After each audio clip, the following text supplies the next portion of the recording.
One of my favorite discoveries of the past several months is this 8-film Blu-ray collection of Hammer Film Productions that I bought blind last October.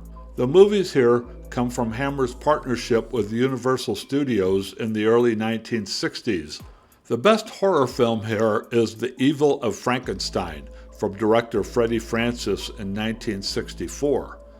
It's the third entry in Hammer's Frankenstein series starring Peter Cushing. The exiled Baron returns to his hometown and finds his creature buried in ice. Frankenstein brings the monster back to life, only to have it turn on him and try to kill him.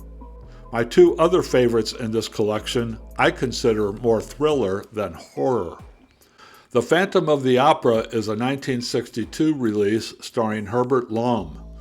Universal had success with this story twice in previous decades and commissioned Hammer and Terence Fisher to give it another go.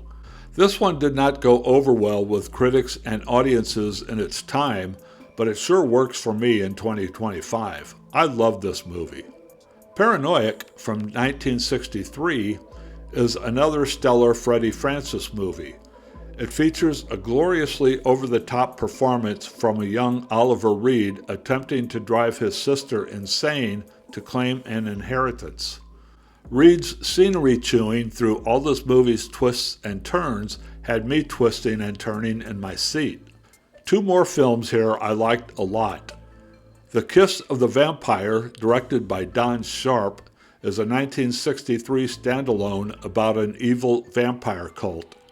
This is most notable for its stunning Eastman color presentation, especially in its scenes in the Bavarian countryside and at a masquerade ball at the vampiric castle. The Curse of the Werewolf from Terence Fisher in 1961 featured Oliver Reed's first starring performance. Reed's not quite as frantic as he would be in Paranoiac, but he's still fun to watch, looking for love in all the wrong places in an attempt to break the curse. The three other movies in this collection are fine, though I consider them more filler than fun. The Brides of Dracula from 1960 was Terence Fisher's sequel to his 1958 classic Dracula. He had to do it without Christopher Lee, who refused to return for fear of being typecast.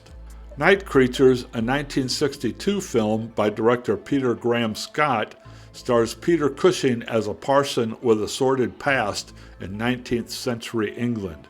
Nightmare, a 1964 psychothriller from Freddie Francis, failed to interest me. I paid $16 for this collection on sale, but normally you can find it for $25 or $30. It's a bare-bones release, no special features or commentaries or anything else, just the films. Shout Factory has given individual releases to all 8 of these movies that do include a good deal of extras.